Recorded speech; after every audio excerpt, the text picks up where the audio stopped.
From deep in the irradiated wastes of the Mojave Desert, it's James Robertson and Michael Lucas Smith with That Podcast, a Fallout New Vegas gameplay diary. Tail, it blows the slice all over the place. When you see it coming, grab onto your face. It'll send you through the sky like air mayo. Atomic cocktail. And welcome to That Podcast. Yeah, and we're talking about mods. Yes, this time this is all about the mods. You guys asked for it, now we're doing it. So we can both talk about this to some extent because I am playing a PC version now on my Mac using Parallels. So I've installed a lot fewer than you. I think I've installed the one you suggested, and I did try it, the one that changes the distance view. That would be the FNV Enhanced Shaders HD. Yeah, that one's pretty cool. Yeah, let's talk about that one. So it turns out that you can actually mod in your own GLSL shaders. Mm-hmm. Like, I guess the GLSL. Maybe that's DirectX shaders, I'm not sure. And the coloring and everything is so much nicer, but more importantly, the depth of field stuff happens. Right. It's got some quirks. I think the biggest quirk is when you bring up the HUD, the Pip-Boy, it's still depth of fielding it, so things get blurry. Yeah, that's kind of weird. The mod I was talking about is the one that adds more grass. So, if you look at Vegas the way it is, you're wandering down any one of the highways, and it's just, for the most part, it's kind of weird. You're going down the highway, there's no plant life in the middle of it. And if you've ever been on a sidewalk where there are cracks, there's all kinds of plants, right?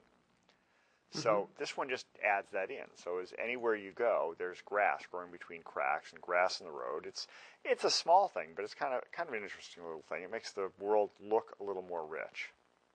Now, like I said before, I tried Conrad, but I think I added it wrong because I broke the game. Conrad, the Civil Defense Radio. This is great. This is fantastic. You should definitely try this one. So it adds a bunch of music, but what beyond the music, what's on the radio station? Well, there's it's the Civil Defense Radio, right? So between songs, they have civil defense broadcasts from the nuclear bomb scare era. Right, the 1950s and 60s. There was a Groucho Marx comes on and tells you that you need to prepare just in case. Suggests that you get your own bomb shelter and stock it with cans of things. Groucho Marx, seriously. Great, yeah. So it's like era radio copied into this stuff. Uh-huh.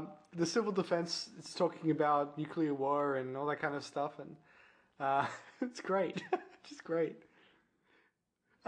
I don't know where they dug it up from. That's one of the first ones I tried downloading because I thought it would be pretty cool just to have a different radio station. I mean, I like the Wayne Newton thing on Radio New Vegas, but it does get repetitive, and I've heard it a lot now.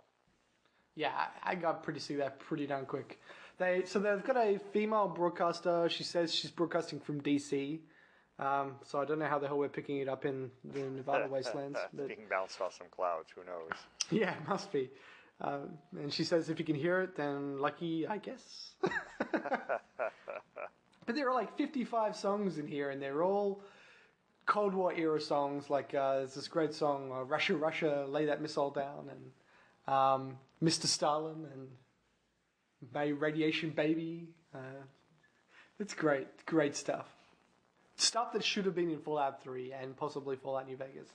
Yeah, Fallout 3, a lot of that would have, and actually it was in Fallout 3 as a mod. If you look at the notes for that mod. Yeah, that's where this comes from. Right, it's a mod that they ported straight out of Fallout 3 mod system. Yeah, I don't think they would have had to have done much to make it work in New Vegas.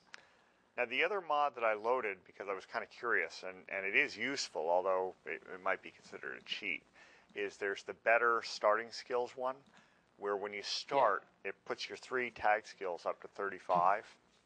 And this one just bops them up to 50.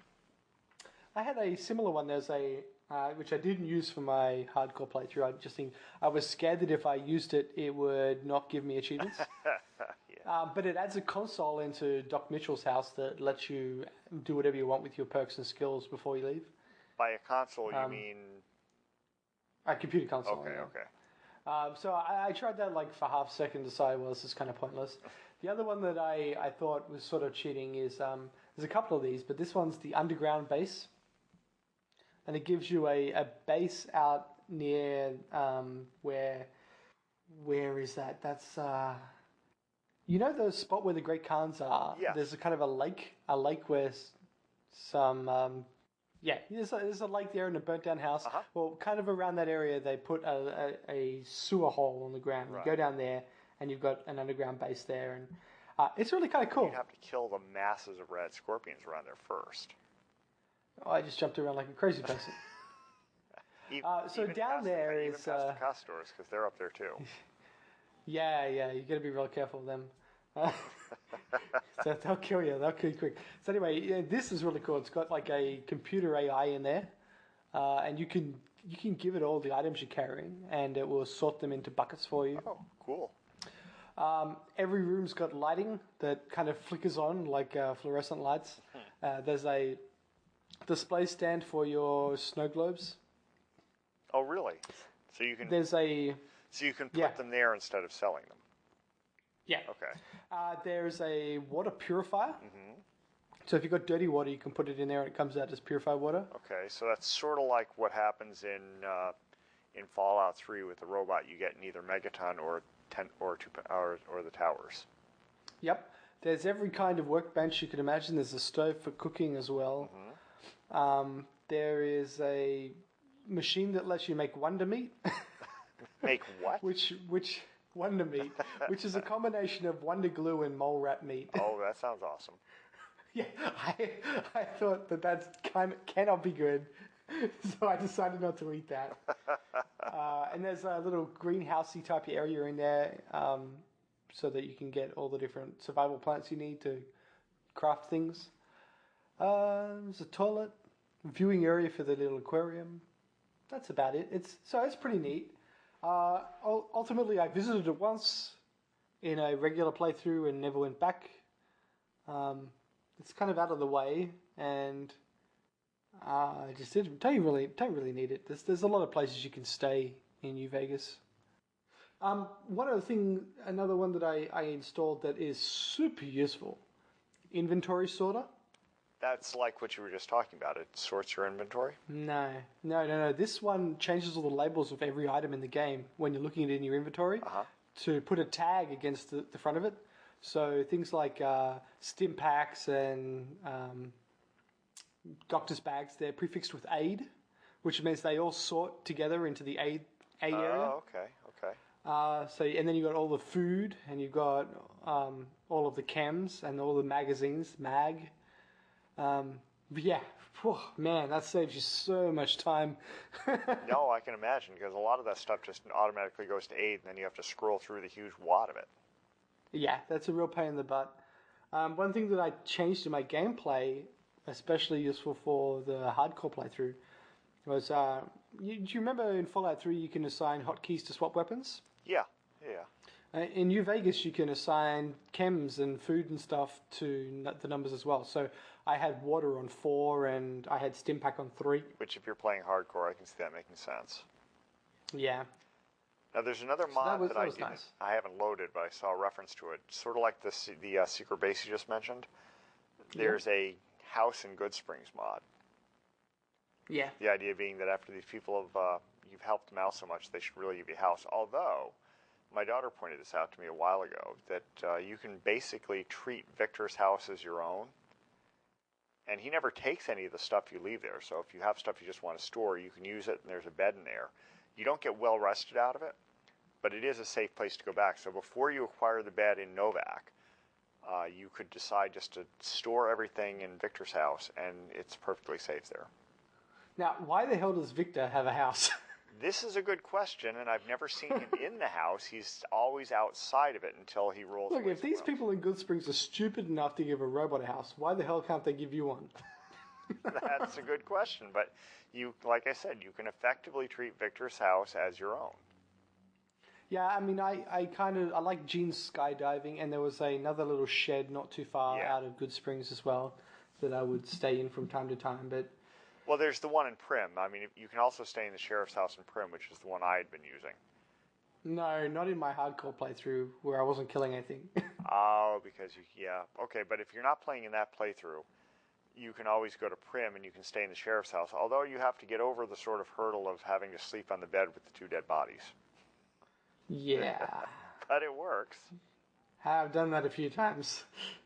You can hold down Z and drag the bits and pieces off, but... So another mod that I really enjoyed, but some of the effects were a bit extreme, was the Western Skies. Western Sky or Western Skies. It's a weather and atmosphere mod. And the different areas and have different lighting. Like, I came out of Novak, and as night fell, a sandstorm came in. Okay. And there's already a little bit of changed lighting in the game because as you go into Legion territory, everything takes on a red hint. Yeah, but that's kind of... That's just a marker. It's not really weather. Yeah, it's not the same. This is pretty darn cool. The nights are darker, very much so. Just adds more realism to the thing. So that sandstorm came out of nowhere, and it was just it was a nice touch. I think I went through. The second time I ran into one of those, I basically decided to just go back inside and sleep through it. Do you take damage from those? No, but you can't move as fast, okay, as far as I can tell. So it's sort of like wandering around outside the Brotherhood's base before you know where their bunker is. Yeah, it's thicker than that. Ah. But the different sky coloring is great. The strip is very bright. It's already it's already very bright. Well, more so, yeah. So this also fixes up the color scheme as well. Like if there's another mod called Fallout New Vegas, where they remove the orange.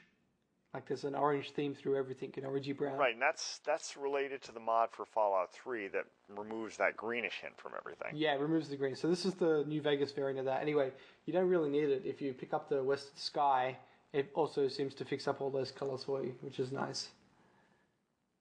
Okay, but so far, have you run across any mods that really do anything in gameplay terms, or are they mostly visual at this point? I played one mod where you set up a new home, and it gets constantly attacked by raiders and stuff, and you can encourage people to come and live there, and you got to bolster up its defenses. So it basically turns it into I guess almost a tower defense game. So you kind of go out to the rest of the waste, grab weapons, bring them back, and now your people have more weapons. And I haven't played that for long. I'll probably play that again a little bit later. One other mod that, before we get onto that sort of stuff, one other mod that's worth mentioning is the MTUI, which stands for something I can't remember what it is, but it fixes up a lot of the dialogues to be wider and bigger for high resolution. Oh, that one, yeah, I remember. That's the one that makes both the text dialogues bigger and ups the font size, I think, and also changes. I think it does something with the Pip-Boy menus too. Yep, it's just nicer. You just got more control over things. It's very good. So there's an assortment of mods. I left a bunch of them running when I was doing my hardcore playthrough, and it just made the experience a little bit nicer. Especially since you're going through and doing things that you've done before. You don't really want to have the hassles that you had the first time you played through. Yeah, this was probably the biggest thing that I noticed for the PC version of the game that was different for me. I mean, I played the Xbox game a lot. I probably invested a scary number of hours into that.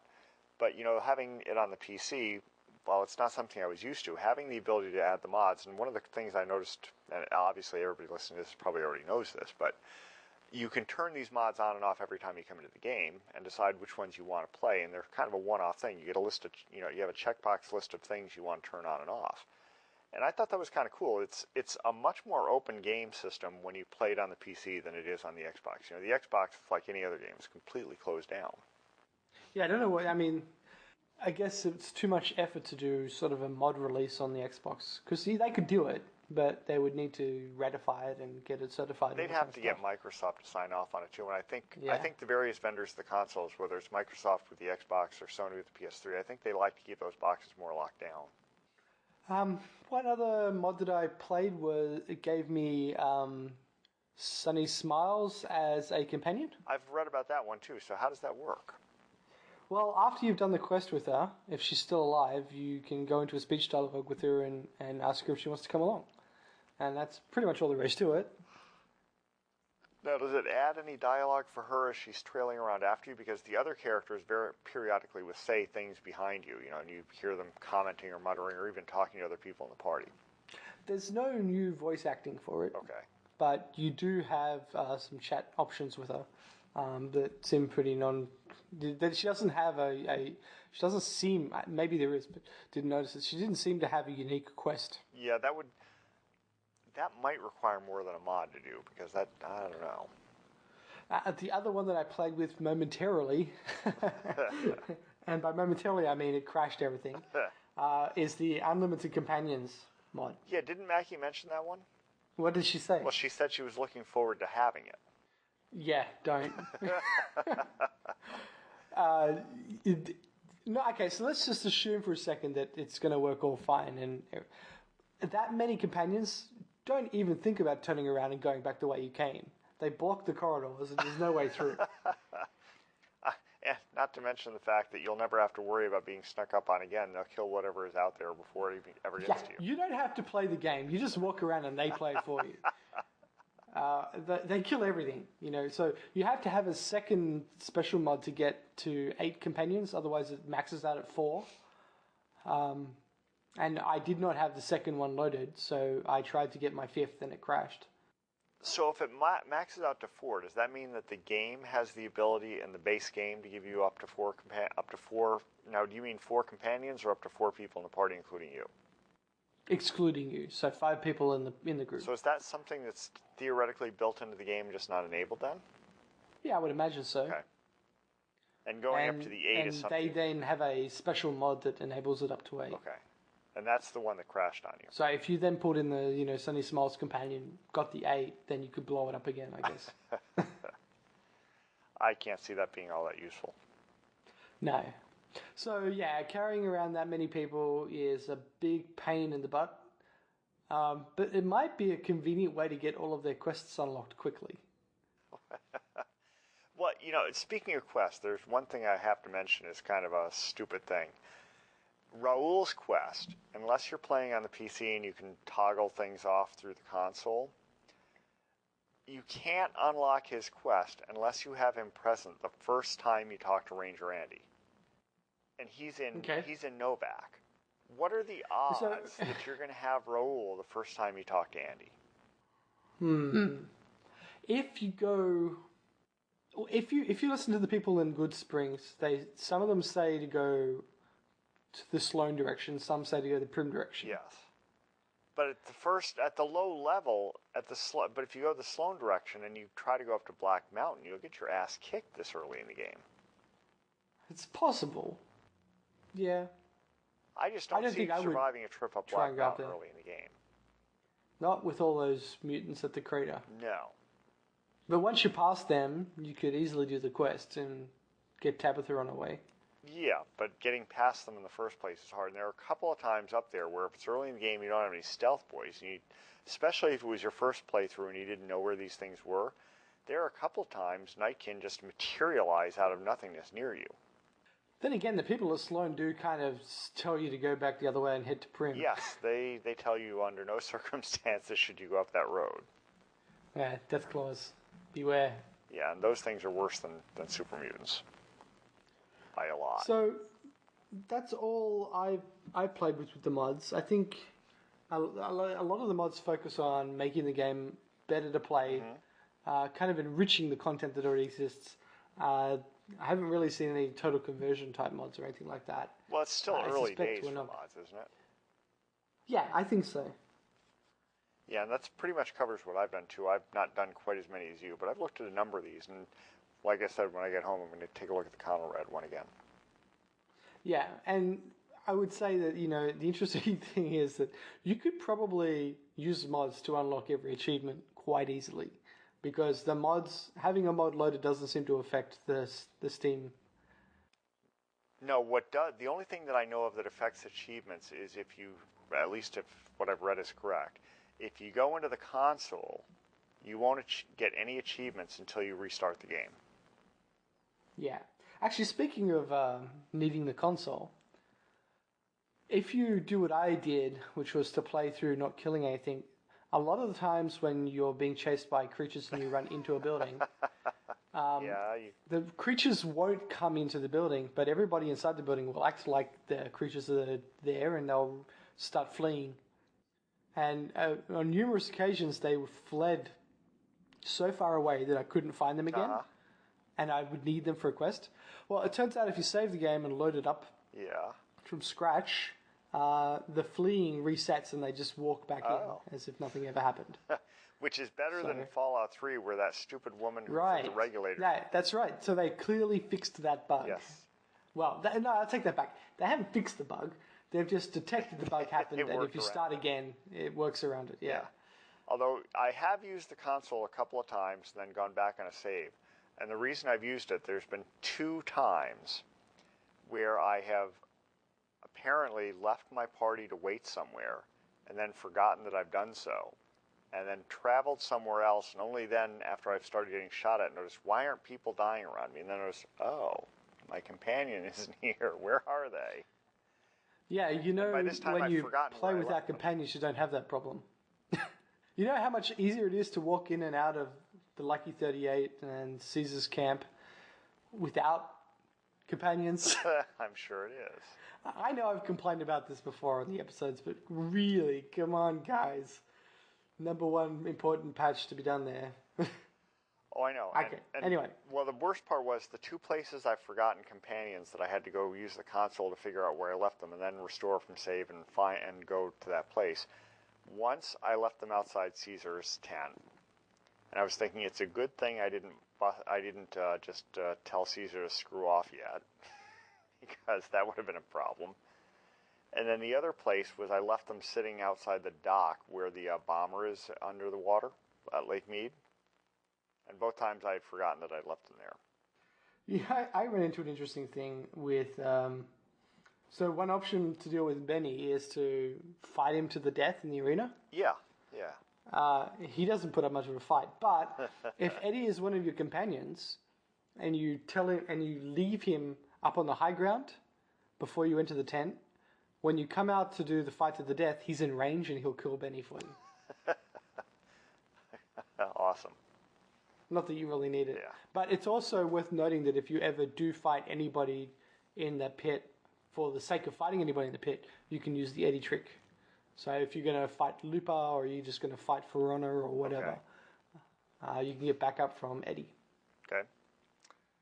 Well, with that, it sounds like we've pretty much covered all the mods we wanted to talk about. Yes, I think we'll have to wait and see what happens with the DLC, and eventually that'll come out on PC. But until then, I guess it's happy times. That's right.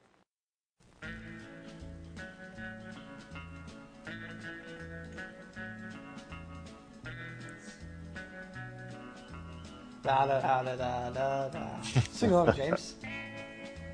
Bum bum bum bum. I wasn't. This is why I don't sing. You're not going to get hired to work at the Tops, that's for sure. No, I'm not.